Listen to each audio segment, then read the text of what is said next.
ეჯაილ სპირიტორითას 25-ის ფარგლებში სამეთაურო საშტაბო და საველე წვრთნები ჩატარდა. წვრთნები კრწანიში, ნატო საქართველოს წვრთნებისა და შეფასების ერთობლივ ცენტრში გაიმართა. სიმულაციური სწავლებისას გამოყენებული იყო კომპიუტერული სისტემა, ზემდგომ შტაბს ამერიკის ჯორჯიის შტატის ეროვნული გვარდია მართავდა, ხოლო საწვრთნელ აუდიტორიას დასავლეთის სარდლობის მეორე ქვეითი ბრიგადის შტაბი წარმოადგენდა. სწავლების საველე კომპონენტი ნორიოს საწვრთნელ არეალში განხორციელდა. მეორე ქვეითი ბრიგადის შტაბის მიერ გაცემული ბრძანების საფუძველზე ამერიკელმა სამხედრო თავდაცვითი ოპერაცია განახორციელეს. შეტევაში საბრძოლო მომზადების ცენტრის პირადი შემადგენლობა გამთამაშებლების დემო ჯგუფის სახით იყო ჩართული. სწავლებაში საბრძოლო მომზადების ცენტრის საბრძოლო ტექნიკამ, ასევე ამერიკის საფრენმა აპარატებმა და ჰამერებმა მიიღეს მონაწილეობა. საველე კომპონენტის ფარგლებში პირველად მიმდინარეობს თავდაცვის ძალების საბრძოლო მომზადების ცენტრის ვალიდაცია.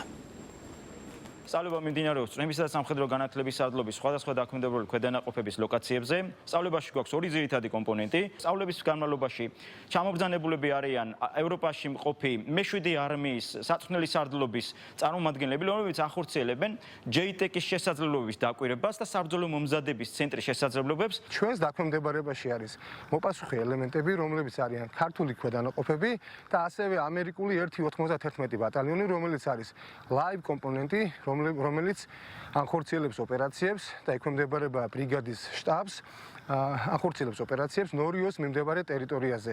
მოხარულები ვართ, რომ საქართველოში ჩამოვედით. ძალიან ლამაზი ქვეყანა, ხალხი ძალიან მეგობრული. ქართველ სამხედროებთან, რომლებთან ერთადაც სწავლებას გავდივართ, დიდი პარტნიორობა და მეგობრობა გვაკავშირებს. უსაფრთხოების კუთხით ჩვენ უკვე დიდი ხნის პარტნიორობა გვაქვს. რამდენიმე წლის წინ ჩვენ ერთად გავდიოდით წვრთნებსა და ერთად ვიბრძოდით ერაყსა და ავღანეთში. ასე რომ საქართველო ამერიკის შეერთებული შტატებისთვის უსაფრთხოების მიმართულებით ძალიან ღირებული და სანდო პარტნიორია. მსგავსი სახის წვრთნები, რომელიც დღეს მიმდინარეობს, კიდევ უფრო აძლიერებს ამ მეგობრობასა და პარტნიორობას. ქართველი პარტნიორები გვეხმარებიან, რომ კიდევ უფრო უკეთესად ვიმუშაოთ ერთად. ერთმანეთს გამოცდილებას, სწავლის მეთოდებს, ტექნიკასა და ტაქტიკას ვუზიარებთ. ჩვენ ერთმანეთისაგან ვსწავლობთ.